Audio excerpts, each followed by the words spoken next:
sometimes.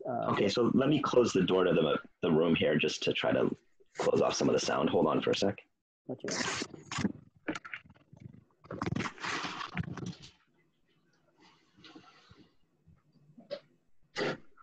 Perfect. Good afternoon, everyone.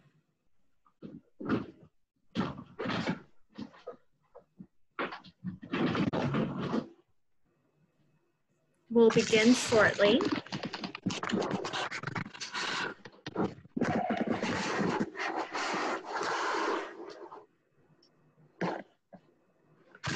Is that better? A little bit, you know, when you move a little bit. Okay, I'll try to stay as stationary as possible. Yeah. Perfect. Good afternoon. I still see people coming in.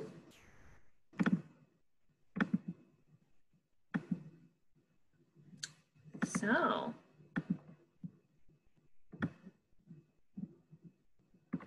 we will start in about 2 minutes. Let's give everyone 2 minutes to trickle in. Hope everyone's good.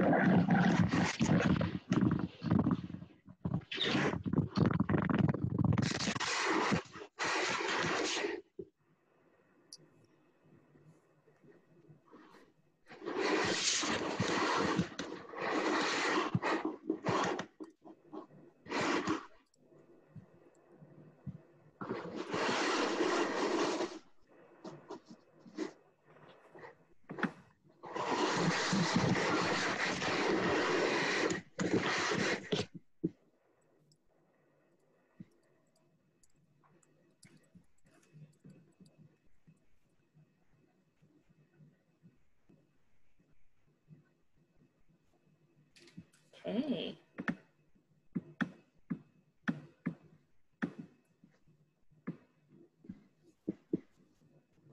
We see more people coming in.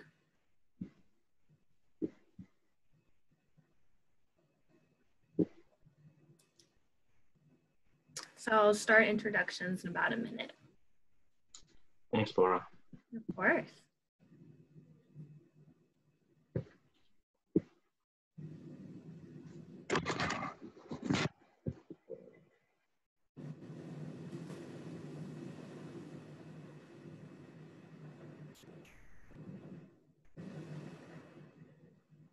Perfect. So good afternoon, everyone. Welcome to today's program. We're excited to have you all here today. This is our first Sun and Star program this fall. I'm Bora Lachi, and I'm the Assistant Director of Programs and Director of Studies at the Tower Center.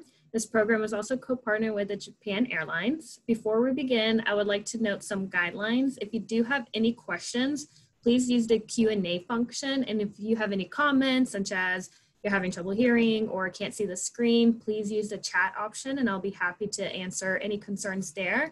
But if you have any questions for the speaker throughout this hour program, please use the Q&A function.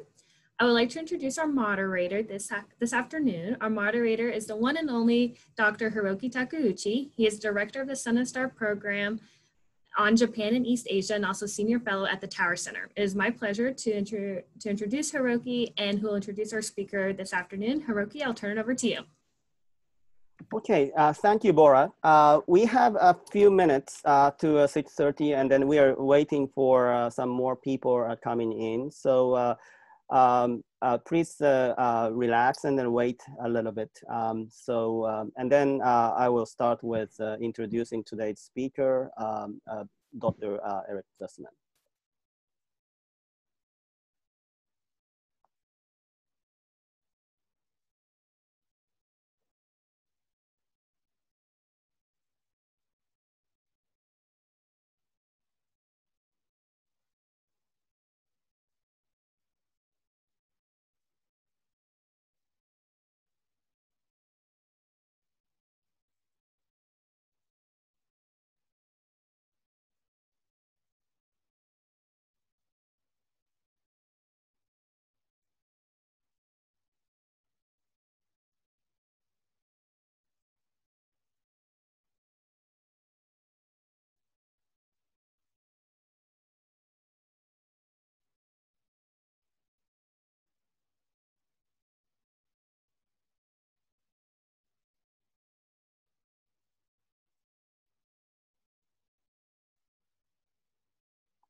Good afternoon.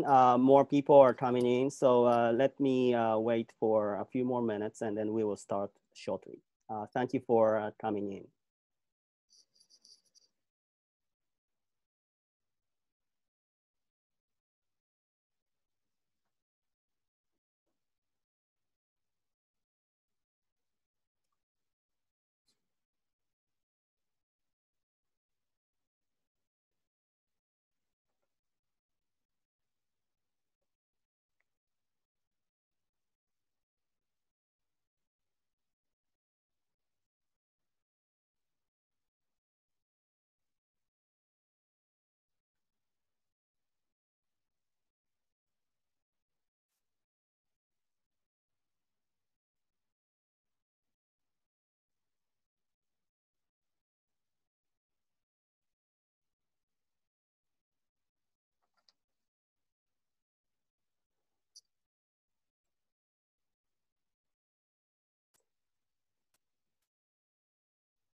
Good evening, good afternoon, and good morning, depending on where you are. Thank you for attending the first SoundStar webinar series.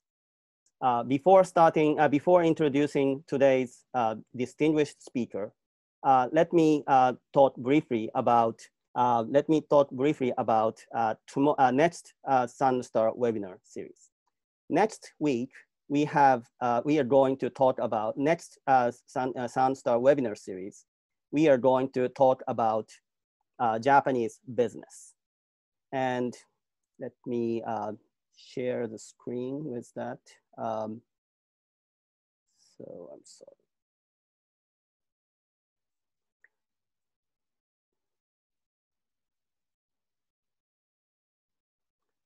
Okay, sorry that I couldn't share the screen while the speaker is sharing screen. So Eric, can you close this? Okay, thank you. Let me, well, still,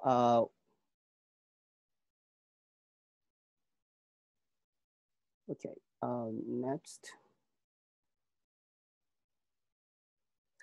So in the next webinar, SoundStar's webinar will be in 2 weeks on October 22nd, Thursday at 6:30 p.m. And we will feature Dr. Eureka Shade, the professor of Japanese business in University of California at San Diego. So please join me for this webinar. That will be an interesting discussion. Okay, so now stop sharing. So today, I'm delighted to introduce our speaker, Dr. Eric Zussman. Dr. Zussman is my best friend since my graduate student time. He went to UCLA together with me. And he is a PhD of political science from UCLA. And then after that, he went to Japan. And he is currently senior policy researcher and an area leader at the Institute for Global Environmental Studies. Today, I received an email from Consul General of Japan in Houston, Consul General Fukushima. Mr. Fukushima said that the Institute for Global Environmental Studies, IGES, is playing a very important role for Japan to contribute to the study of ecosystem innovation in the world. So the IGES is proposing a lot of, giving a lot of proposals about sustainable development goals. And then sustainable development goals is the theme of Osaka Kansai Expo in 2025. Dr. Zussman is a political scientist, and he is an expert of political economy of global environment. Today, he is talking about very interesting topic of integrating air pollution and climate change policy in Asia. Today, I'm glad that so many of my students are attending, and they are currently taking the class of international relations as well as Chinese politics. And in international relations, we often say that it's important for issue linkage to promote international cooperation. And then issue linkage of air pollution and climate change is very interesting, interesting topic. At the same time, in Chinese politics context, air pollution and climate change are both very important topics. China is the biggest emitter of the greenhouse gases. So climate change, China is the most important player. And then also, for those who have lived in China, know, so when those who, those who have lived in China know, air pollution is a huge issue for China. So this is a very interesting topic and a timely topic. And please join me for welcoming Dr. Eric Zussman. Eric, floor is yours. Okay, thank you so much, Hiroki. I really appreciate the invitation and the kind introduction. And it's a pleasure to be with you and colleagues from around the world, but especially the SMU community. So I'd just like to make sure that at this point, my screen is shared. Can everybody see that okay? Okay, great.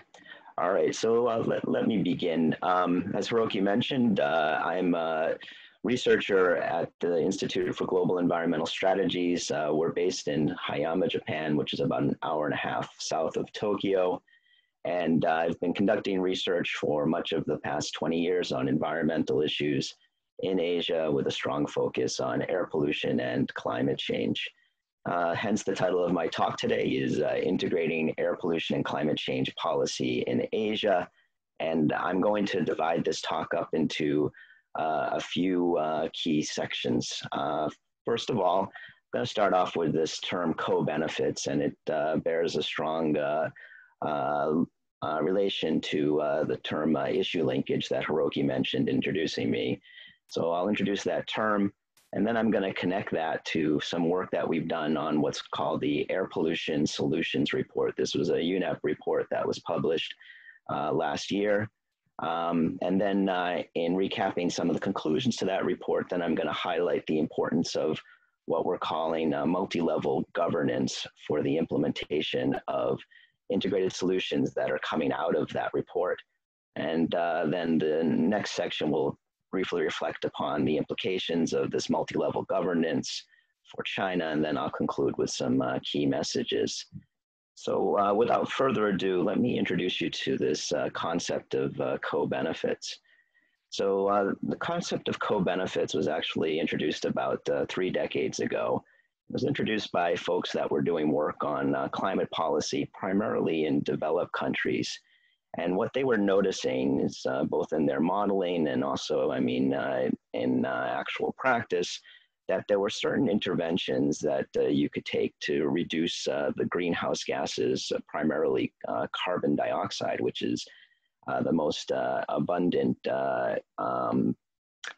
human-produced greenhouse gas, that would also have other benefits for other development needs. Most notably air pollution and reductions in air pollution, but also that would have knock-on effects for improvements in public health. And then gradually there was a recognition, in fact, that there were a lot of climate policies that if you implemented them, they would have a series of other development benefits, whether they be economic, environmental, or social benefits. And so the idea here really was to try to bring together your climate change policies with other development policies and do that in a way that would achieve additional benefits. And part of the rationale for this was that these development benefits, unlike climate change, at least viewed from this perspective, unlike climate change, these development benefits were a lot more near term, they were a lot more local, and they were a lot more certain. And this would increase perhaps for politicians that were concerned about the costs of climate change or investing in climate change. This would make it a much more easy case to commit to reducing greenhouse gases. So we wanted to aim for this sweet spot in between these two climate concerns and development concerns.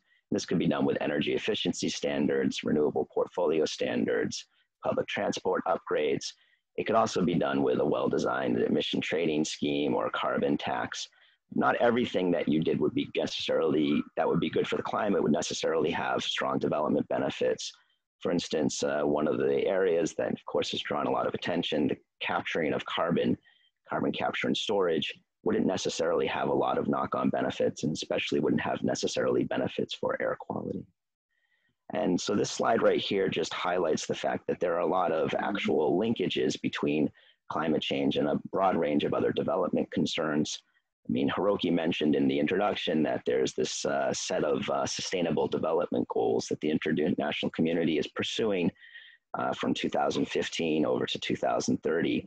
And actually now there's a lot of discussion of how do we make linkages between our climate change targets or climate change commitments and food security issues, water security issues, waste management, transportation and mobility, and most notably air pollution.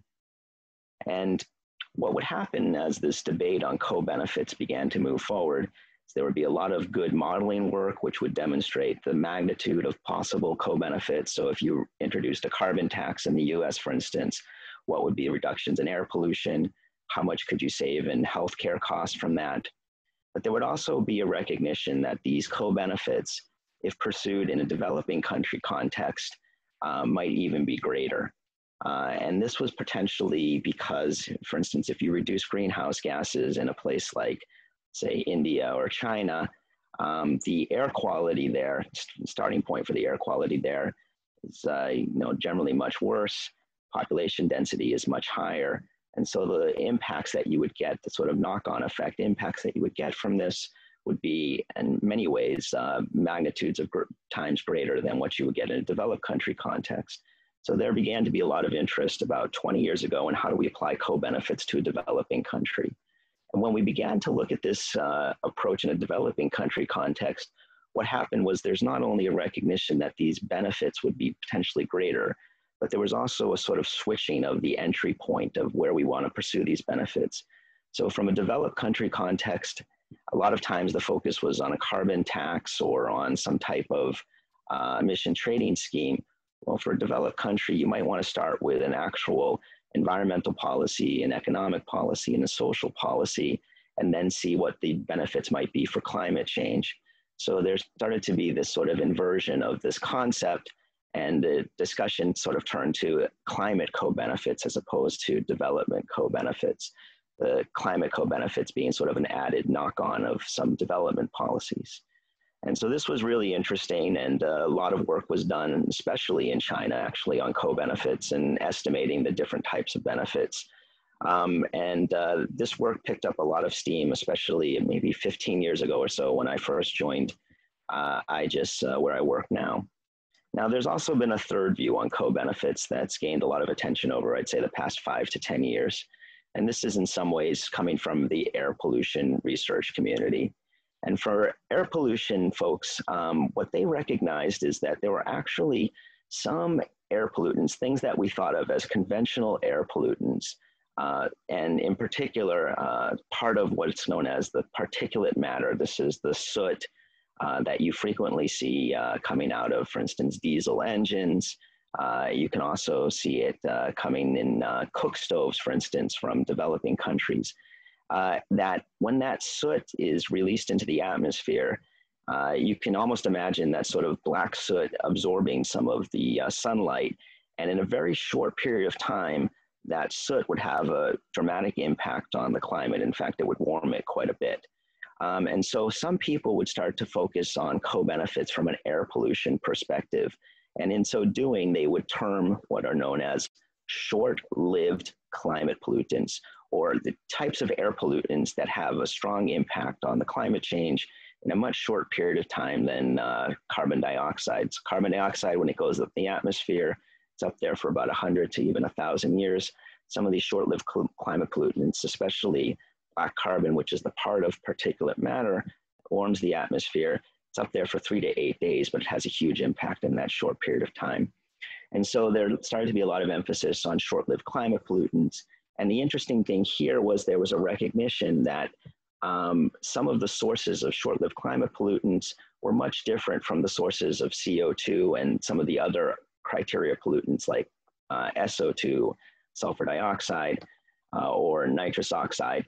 And in that case, you really had sort of two types of interventions. One focused on sort of a climate or developed country perspective on co-benefits, and then an air pollution perspective on co-benefits.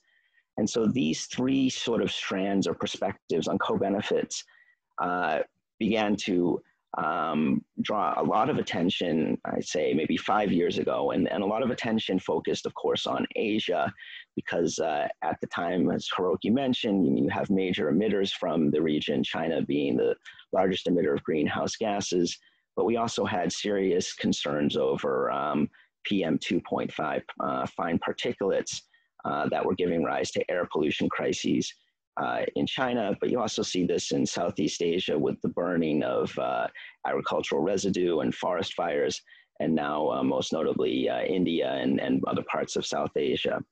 So this concern gave rise to the desire to write a report. I mean, what I've learned in my profession is that there's sort of two things that we do during the day besides responding to emails.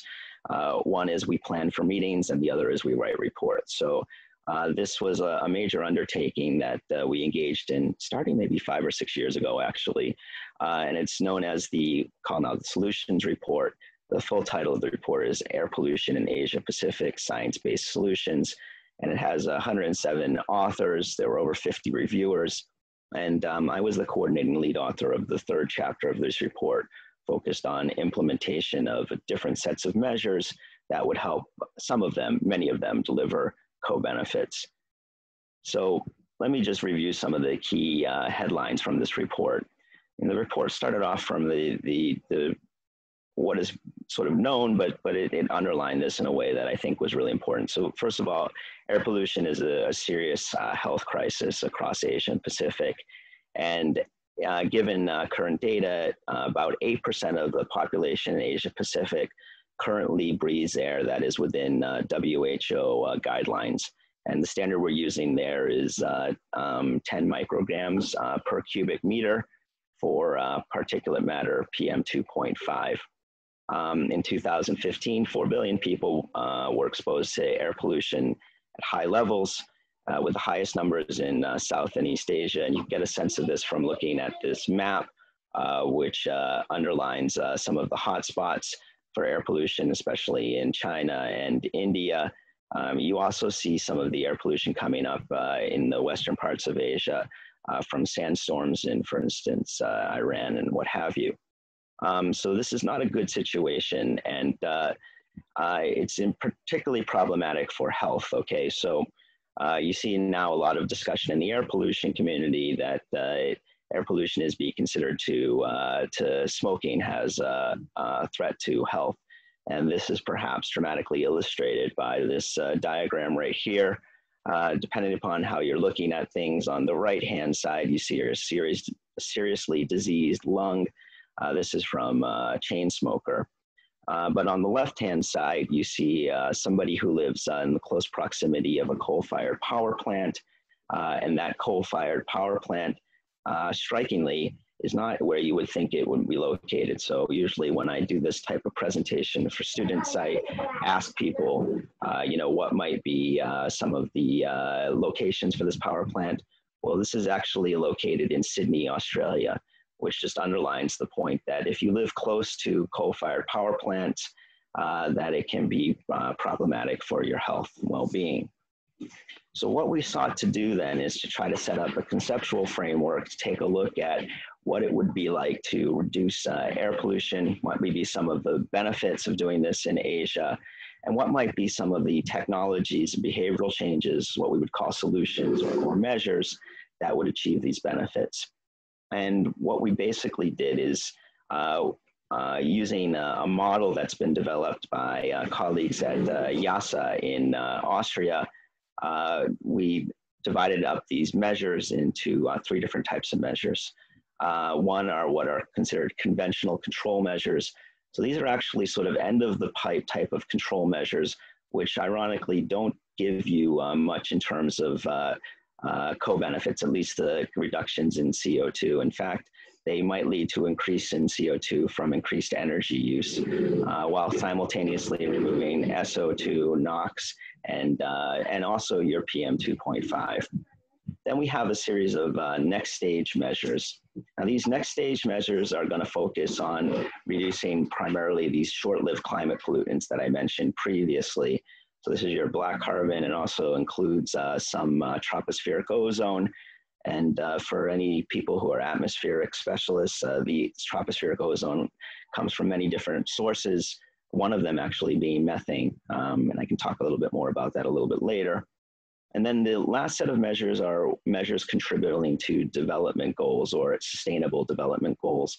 And actually at the bottom right here of this diagram, you see the listing of these 17 sustainable development goals, 17 SDGs. And many of these measures are more like focusing on larger energy sources. So you're talking about renewable energy here, you're talking about energy efficiency. So the contrast between the next stage measures, they tend to be generally pretty small scale in nature, whereas the measures contributing development goals are going to be larger scale and focusing largely on energy systems. Okay, and so what we did with colleagues from YASA is identify 25 different measures fitting into these 3 different categories.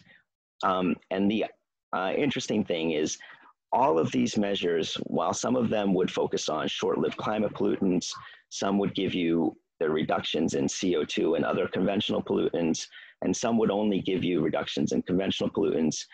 Connecting all of them, they would all be able to reduce PM 2.5. And so these 25 measures were the top 25 measures for the Asia Pacific region in terms of their ability to reduce PM 2.5 and mitigate health impacts from that PM 2.5. Once again, these are conventional measures, next generation measures, and we sometimes call development priority measures. And this diagram right here basically illustrates that if we would implement all of these measures by 2030, so the modeling was done from a baseline of 2015, we would implement all of these measures by 2030, we would bring air quality on average in Asia closer to 20 micrograms per cubic meter for PM 2.5. And that would be a significant improvement on what are the average of about 45 of where we are right now, and what could potentially, with no interventions at all, go up to about 65 micrograms per cubic meter. And once again, these are averages. I'd like to highlight that in some extreme cases, I mean, these PM 2.5 concentrations get up much higher than these levels. And so I'm not going to go into in depth on each one of these types of interventions, but I just want to give you a sense of a flavor of what some of these solutions look like. So in terms of the conventional measures, you're looking at a lot of times what we call post-combustion controls, some emission standards for road vehicles. And once again, these are primarily focusing on the end of the pipe. So they're going to reduce the pollution after it's already been generated. And we'll also clean up some of the PM 2.5. The next stage, air quality measures, is focusing primarily on smaller dispersed sources. So you have things like reductions in residential waste burning. You also have reductions in agricultural crop residues, international shipping, brick kilns. One of the interesting things that's highlighted here in the report too, is you also have better management of livestock emissions, so manure management. There's actually very strong linkages between air pollution. We tend to think of air pollution as an urban problem, but there are also strong linkages between the way we manage livestock and the way we manage crops and air quality. And then you have your renewable energy and energy efficiency measures, calling these development priority measures. Interestingly, we have under this category clean cooking and heating, which in some ways is focused more on short-lived climate pollutants actually, but the rest of these are relatively larger scale interventions. You also have some interventions that are focusing on methane emissions. So for instance, solid waste management, is taking care of methane emissions, as is rice paddies and wastewater treatment. I'd be happy to talk in greater detail about any of these measures. I'm not an expert in all of the technologies, but I'd be happy to talk about them in greater detail during a question and answer. Okay, so now what I'd like to do is just to give you a flavor of what the actual implementation would look like in terms of the previous figure I showed you. So this is after the implementation of all the measures by 2030. So this is the after picture, and this is the before picture. And let's do that one more time just for the fun of it. That's the after and that's the before. And so you can see that there's significant improvements in many of the hotspots of air pollution, especially in India and China. So this is relatively good news. And then the other point that I'd like to highlight, as I mentioned from the very beginning, is that many of these measures will have knock-on effects or co-benefits for other development areas. So for instance, when we look at the conventional measures, you're going to have some improvements in Goal 15, which is Goal 15 is SDG.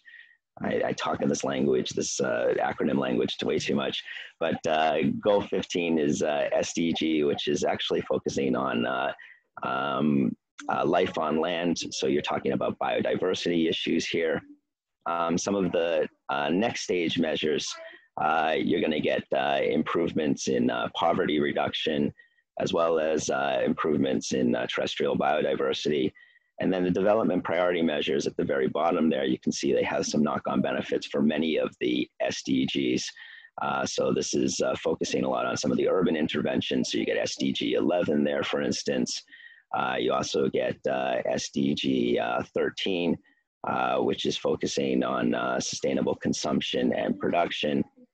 The other thing to highlight from this graph right here is most of these measures, as you can see, they're going to have positive or in this case, positive is negative reductions in some of the other pollutants. So the BC stands for black carbon, and CH4 is methane, and CO2 is carbon dioxide. But please note that in some cases where you see a plus there, it actually means you're going to get some increase in some of these pollutants from introducing these measures. And so what I'd like to underscore in this case is if we want to take care of the air pollution and climate change problem from an integrated approach, really you're going to need to have a basket of different measures. You're going to have a mix of different options.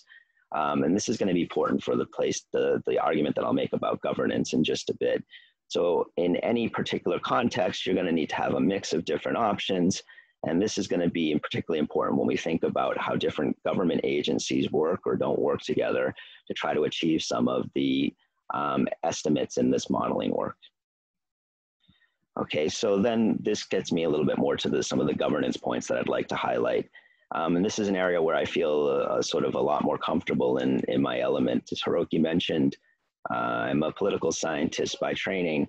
And so one of the things that's intrigued me since I've done work in this space is after we have this sort of modeling research, how does the modeling make its way into actual policy, and how does that policy get implemented in a manner that will help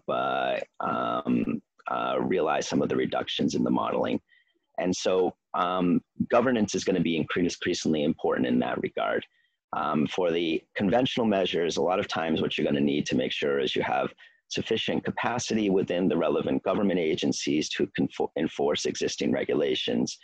And our knowledge of the situation in many countries, developed and developing, is a lot of times that capacity is lacking. So capacity constraints can be a big problem, especially when we're trying to comply with existing regulations. For some of the next generation measures, which tend to be more small scale and diffuse, we're talking a lot about both identifying and then scaling up some innovative practices.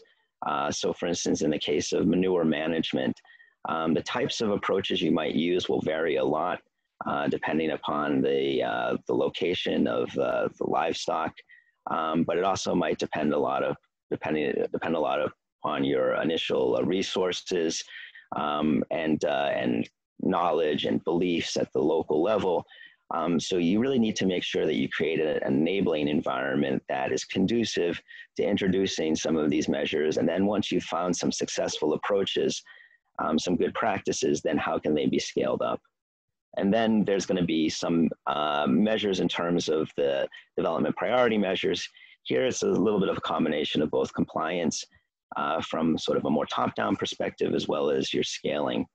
And then the last thing I'd like to suggest is not for just the particular measures, but if we want to get sort of a good mix of different options in a way that we're going to be able to really maximize our co-benefits and minimize some of the trade-offs, then one of the keys is really going to be not just having this compliance and scaling up, but also making sure that the government agencies that are working on these issues at the national level and then between the national and local level, they're working together in a way that's in a coordinated fashion so that we have a really good integrated approach.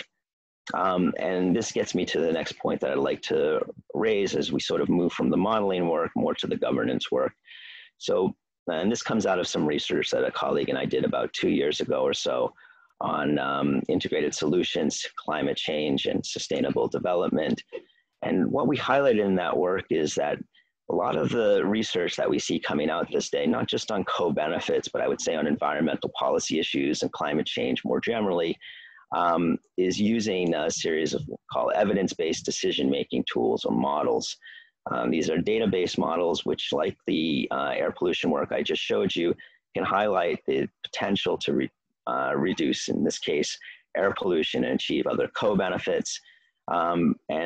These type of models are you find them in, for instance, in biodiversity area.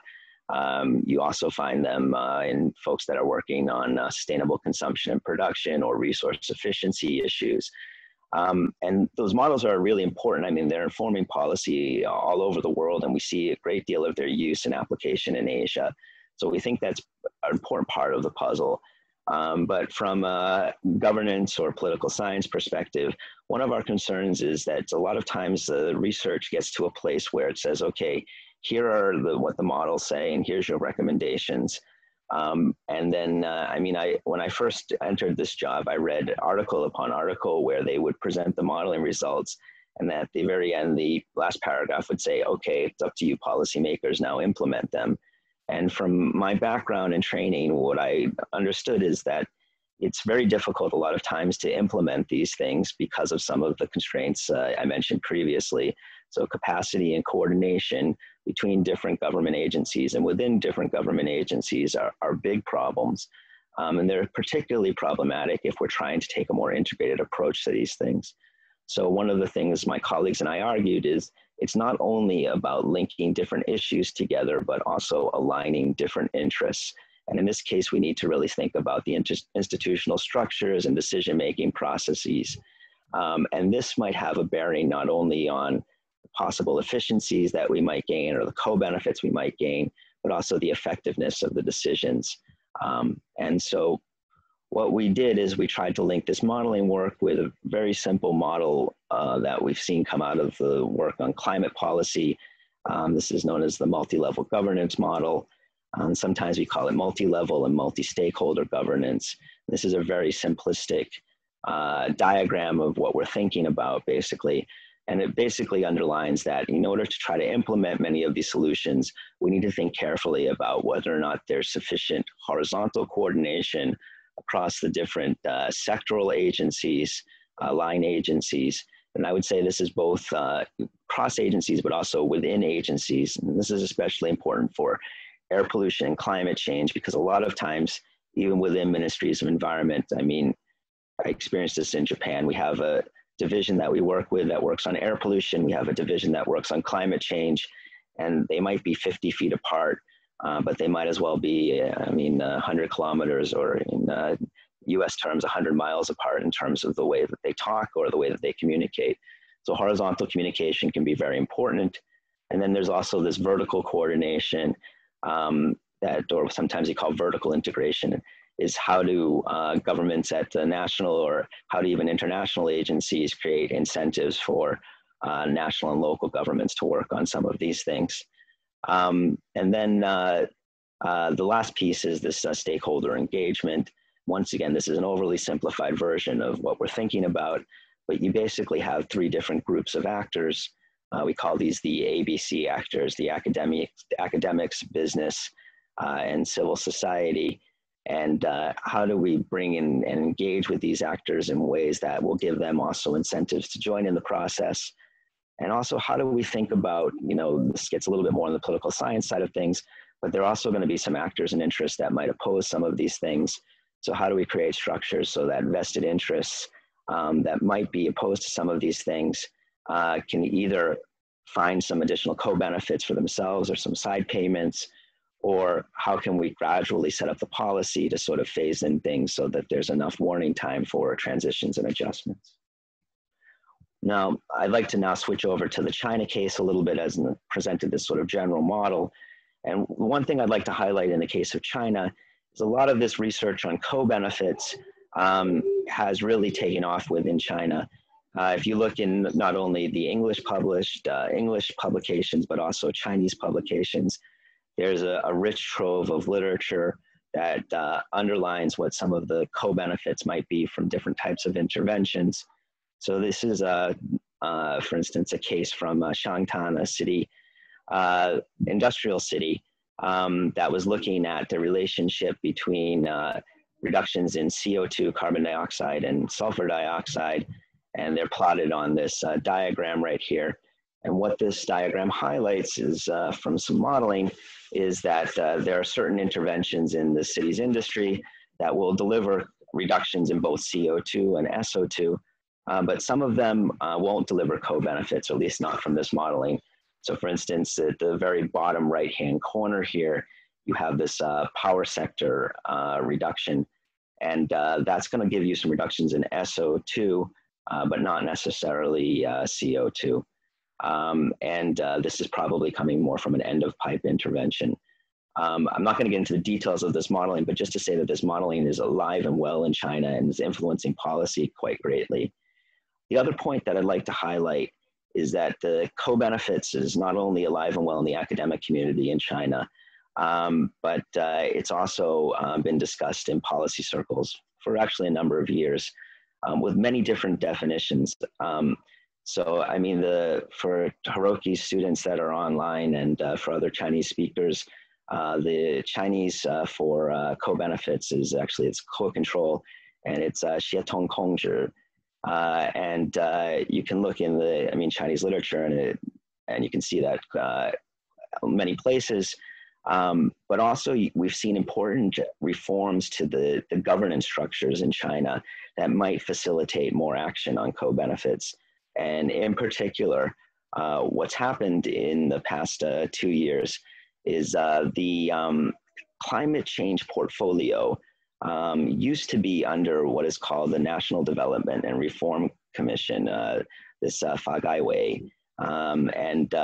This was used to be one of the chief economic planning agencies in China, and it worked on energy issues. And because it worked on energy issues, it handled the climate portfolio. And that actually had a lot of advantages, I think, for China's climate policy.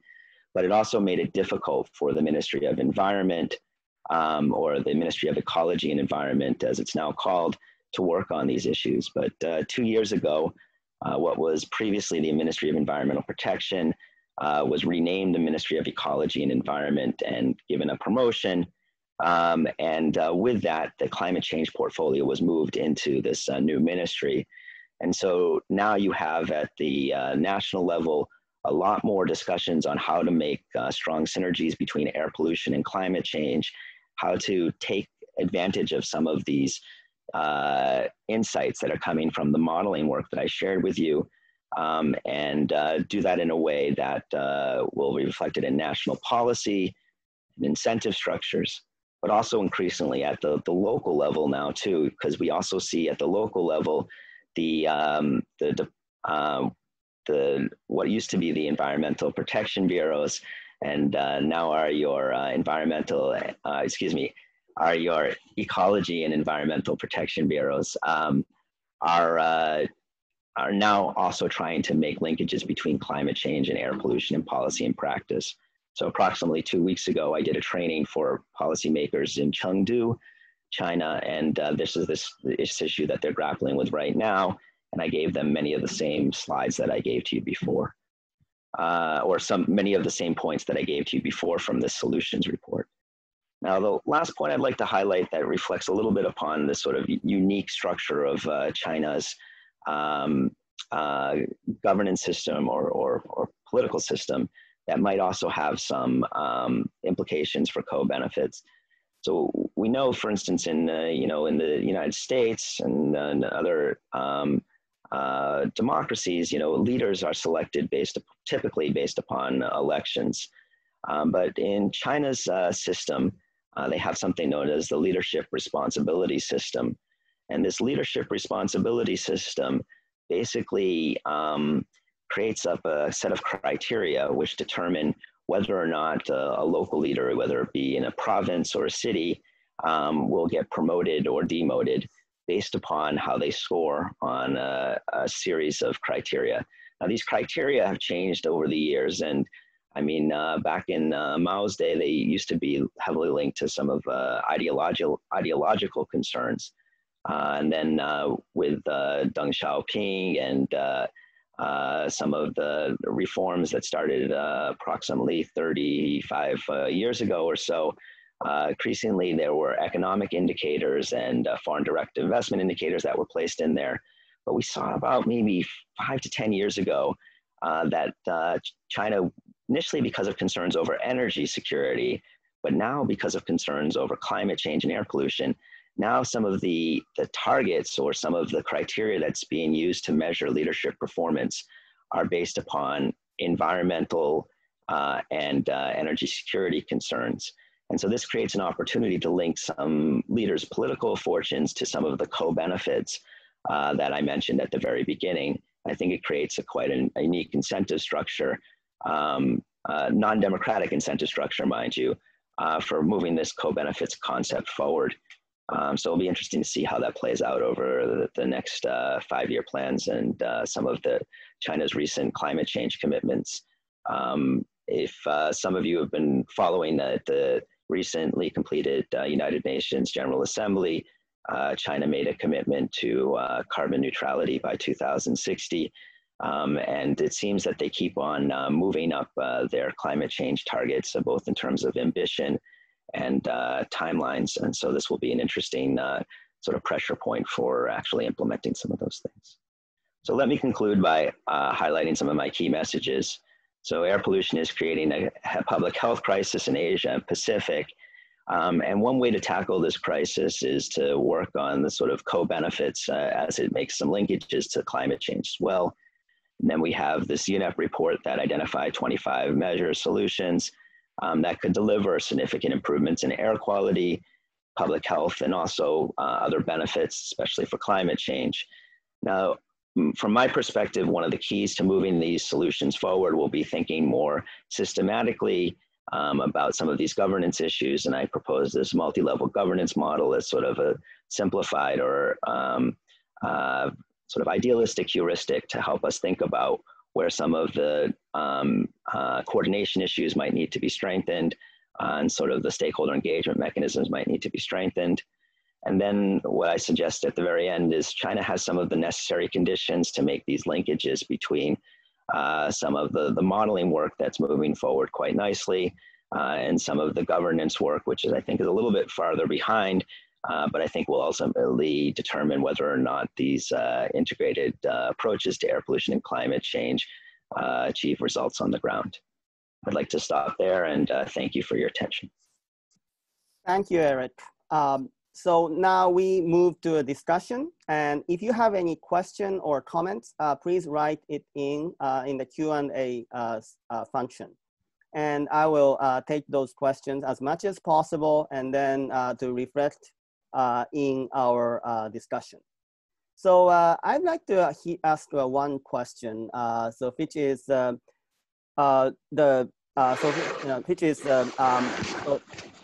British Petroleum issues BP Energy Outlook every year. And BP Energy Outlook 2019 says that the world is facing the world is facing the challenge of more energy and less carbon. And then these two may be contradictory with each other. However, world has to wrestle with both goals. So how would you, today's your discussion, how would it fit to the goal of more energy and less carbon? More energy, of course, means like a lot of developing countries needs more energy for development. And then, so that's actually one goal. However, like we have a challenge of climate change. So we need to aim for the goal of less carbon. So how would your presentation today, especially the co-benefits, fit to the picture of more energy, to the goal of the more energy and less carbon? Yeah, thank you very much, Hiroki, for this important point.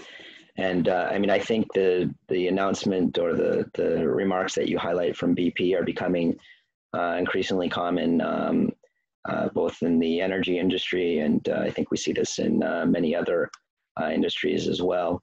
So I think there's a growing realization now that the next century and perhaps centuries beyond will require us relying upon alternative non-fossil fuel sources of energy. I think we're seeing this, with the proliferation of renewable energy and, for instance, also some tipping points now we're getting with electric vehicles. So I think we're seeing a sort of a restructuring of the energy economy before us, and I think energy companies and other elements in the private sector are, thinking in some ways proactively, although from my perspective, this message has been on the wall for a while, on how do we make sure that we're not left behind and how do we capitalize on some of these changes. So I think, the remarks you see from BP are trying to get into that space. But I want to highlight, so to come back to the point that you raised about the co-benefits, right? So I think it's really important to consider how that type of transition will affect people. And one of the important things that we see happening, we see it in the US, we see it in China, we see it in Japan, is as this energy transition is ongoing, of course, there are a lot of co-benefits to be had in terms of improvements in air quality, in terms of improvements in energy security, in terms of improvements in biodiversity and crop yields, what have you. But what we're talking about a lot these days in the climate community is it's not just a co-benefit story, but there's a co-benefits, and then there's maybe perhaps co-impacts. There are also trade-offs to be had. And one of the sort of sad realities about this transition is people are losing jobs. And it's also putting pressure on communities that don't have a lot of resources and are sort of locked into fossil fuel energy systems. So for instance, I read an article this weekend in the New York Times talking about some of the coal-dependent communities in places like West Virginia in the United States. And you have families that have relied upon these industries for decades. And despite the current U.S. administration's attempts to sort of push forward coal, some of the global and I would suggest scientific realities have made it difficult for the industry to stay alive, basically. So one of the key questions then is, from a policy perspective, is how do we set up a transition in a way that will engage private industry, of course, and motivate private industry to participate in this, but also to set up social safeguards and employment opportunities for people that are moving away from some of these areas. And I can comment a little bit more upon the social implications with other questions, but I'll leave it at that for right now. Okay, thank you. I'd like to combine some of the questions and then also rephrase a little bit. That is, some asked the question of the difference between democracy versus autocracy, because of course China is a very important player. It's a authoritarian country. In the meantime, United States, Japan, and then other Asian countries like South Korea, Taiwan, they are democratic countries. So I'd like to ask these questions. We receive a question about the role of civil society, for example, from my colleague, anthropologist, Nicholas Sternsdorf-Cisterna. He asked the question of, could you please speak a bit more about the role of civil society, citizen participation in the model you presented? And then also another person talking about the importance of legislation. So how is it important to legislate these measures? Right. So what is the role of legislation? So the role of legislation, role of civil society, are they different depending on the political regime is a democracy or authoritarian system? Yeah, okay, great. Okay, so good questions. Let me start with the civil society point and then talk a little bit about legislation. And try to frame it in a way that highlights some, implications in democracies or non-democracies. Yeah, in terms of civil society, so I'm not an anthropologist by training, or sociologist by training for that matter. But I think there's sort of two important roles here that I've seen from my experience, and one is very much at the sort of global level, and one is much more at the local level. So at the global level, I think there's an increasingly important role for setting norms of how we understand these problems and how do we try to solve these problems. So we've seen a lot of efforts, for instance, from organizations like Oxfam, further left-leaning, Greenpeace, what have you, international civil society organizations, to try to influence the policy debate in a way that I would suggest humanizes climate change. Of course, a lot of our solutions to climate change have a technical element to them, but their implications and also increasingly what we're seeing is a lot of the solutions rely upon behavioral changes as well, changing consumption and production patterns. And so the international civil society community, I think, is playing an important role in demonstrating that climate change is embedded within a much broader discussion about development and sustainable development. And part of this is, in terms of linking the climate change debate to what I was talking about, the SDG goals. So you see organizations making publications, engaging in different types of demonstrations, working increasingly with youth, the gender community, so working across some of these development issues to build a stronger coalition for action on climate change, because it's good for sustainable development, while sustainable development can also be good for climate change. So that's very much at sort of the international level in terms of setting norms and opening spaces for those norms to get into important policy spaces where they can influence legislation. I think the other way that we've seen civil society work, and part of this is international and part of it is much more local, is at the local level. So we've worked on a project with the Asian Development Bank on linkages between climate change and gender. And here what we were trying to do is identify ways that women could be empowered to help mitigate greenhouse gases, and also in some ways get access to kind of climate change finance or carbon finance. And part of the motivation for this project was a recognition that a lot of times the climate change discourse and debate, especially at the local level, is dominated by men. but also a lot of times women play instrumental roles in making decisions that affect how communities operate.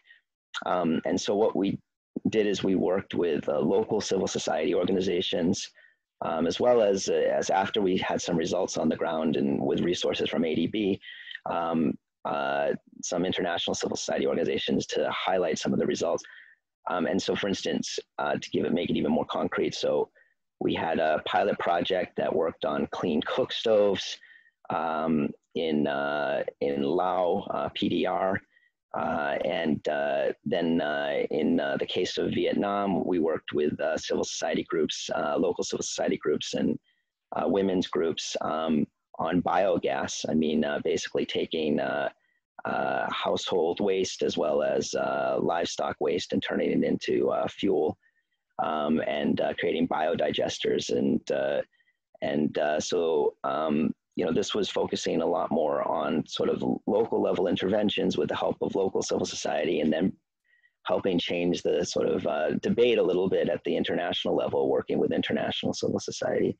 So I would say that, you know, two of the key things that we see emerging is in terms of sort of changing the norms and norms entrepreneurship, if you will, and then also helping to identify innovations and spread innovations at the local level. And this gets to the point that the next question about legislation. So I'm in some ways, I'm a little bit mixed mind about legislation. I mean, generally speaking, you know, from a policy research community and somebody who's studied political science, I generally think policy changes are a good thing, and laws, legal changes are a good thing.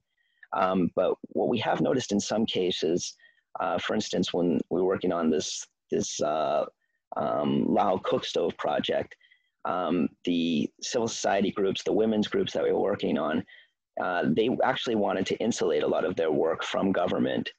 Part of this was concerns over corruption, but also part of this was concerns over the fact that government can sometimes get in the way of progressive changes, especially when they're sort of taking root. So the model that they were proposing is, you know, let us generate impacts on the ground, start spreading some of those impacts. And then once we've done that to a significant degree where the roots are already well established, then we can start talking about policy and legislative changes that would help sort of lock in some of these progressive reforms.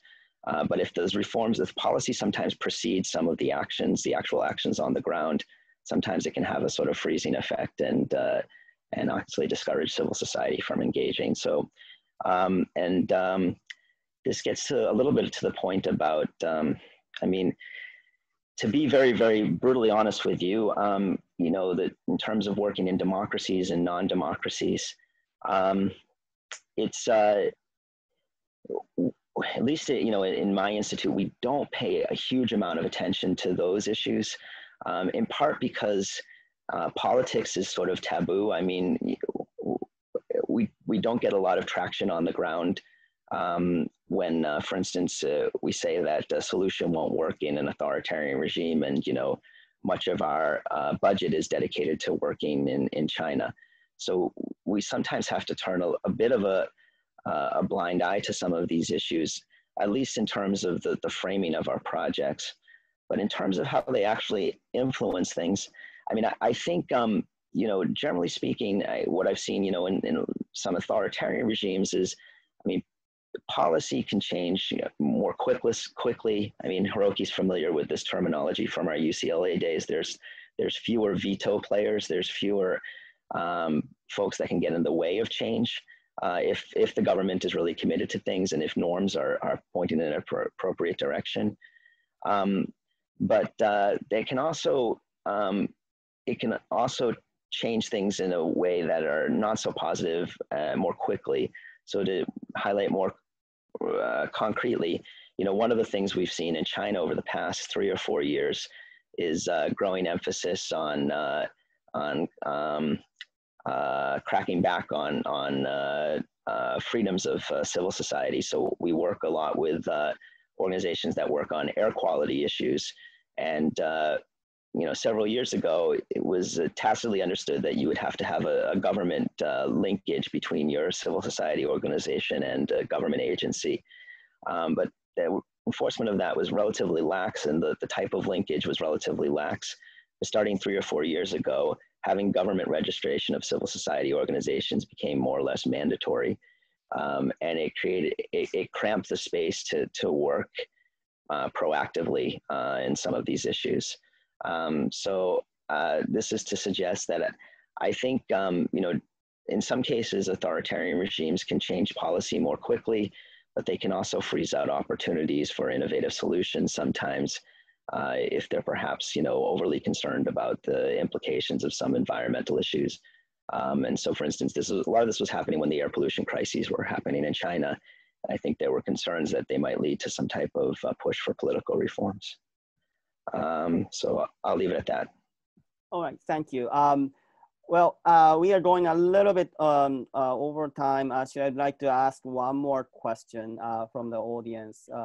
David Kam, our Tower Center Forum member, asked this quite particular question. That is, he mentions about the legislation passed in California about 3 to 4 years ago that require dairy farmers within a number of years to not only collect, manage, and recycle dairy cattle solid waste, but also reformulate in their feed to produce a lower methane output.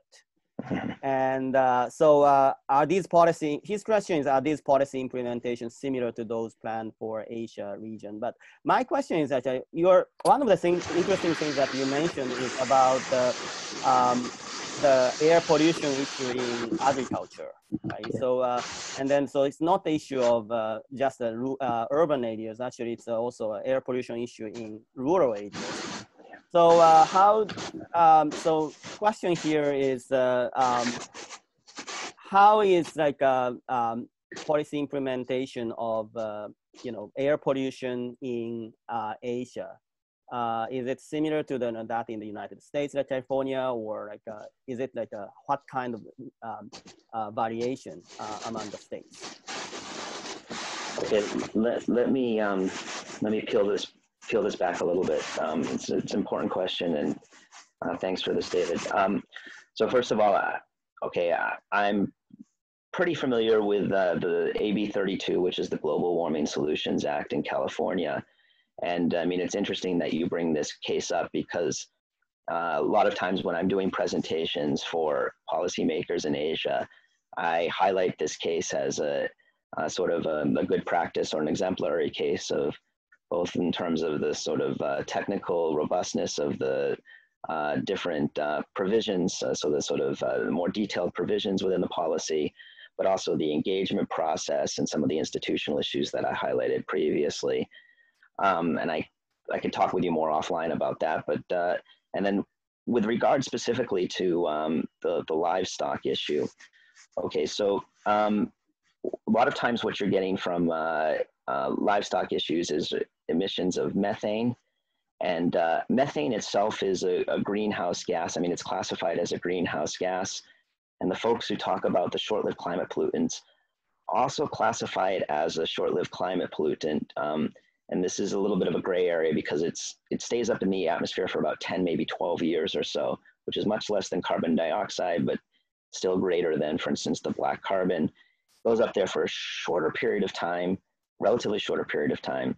The interesting thing about the methane is it helps, it facilitates the breakdown of other pollutants that leads to tropospheric ozone. So ozone is like the smog pollution that you see, for instance, in Los Angeles or Houston. I'm not as familiar with the Dallas, if not Dallas suffers from smog, but at any rate, a lot of times we think of smog as coming from, vehicles, which is partly true, but it's also coming from these methane emissions. And it's a really important source if we want to do something about climate change, both near term and long term.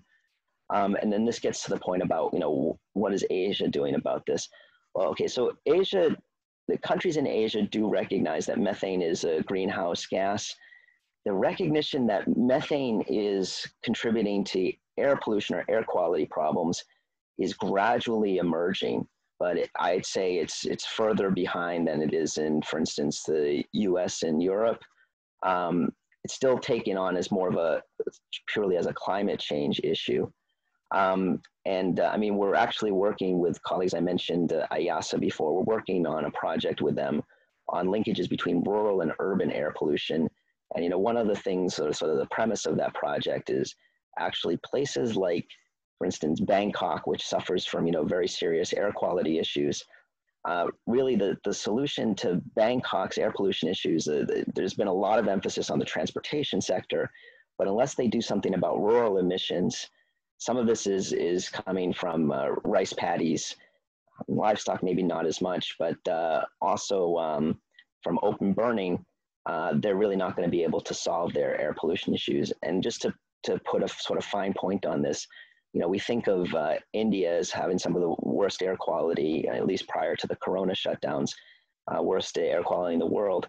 But what my colleagues in IASA are showing is, like, for instance, in the city of Delhi, Delhi's air pollution, about 40% of that air pollution is actually coming from outside of Delhi. And that's part of that, a significant chunk of that is coming from agricultural sources, maybe not so much from livestock per se. And in other parts of Asia, I mean, livestock and also pig farming too is a big source. You know, for instance, in Indonesia, we see pig farming as a big issue. So to answer your question, there's a gradual understanding there. But it's still sort of more at the scientific level, and it hasn't entered the policy circles quite as quickly as it has in the U.S. and Australia, New Zealand, and in Europe. So I'll leave it at that right now. And if you have further questions on this, David, feel free, and Kuro can give me my email. We can talk offline. Okay, thank you very much. Today, so we have now time is up, so we can talk about this issue forever. This is actually a very important issue. And well, unfortunately, for this issue probably will not be solved immediately. So this issue will last long. So this is a very important issue. The global environment in Asia is a very important and also a timely issue. So please join me for thanking today's speaker, Dr. Eric Zussman, virtually. Thank you. So yeah. So now we have to. I'd like to finish. Before finishing, I'd like to introduce the next webinar in 2 weeks. So let me share screen with the this one. Let me share this. Okay. So the next week. I'm sorry. In 2 weeks, on October 22nd, we will have Dr. Eureka Shade, professor of Japanese business at the University of California at San Diego. She will talk about her new book titled "The Business Reinvention of Japan." So I hope you will join us. You'll be able to join us, and you can register from the Tower Center website. Thank you very much for joining us today, and also have a nice evening for those who are in the United States, and then have a nice day for those who join from Japan. Thank you very much for attending.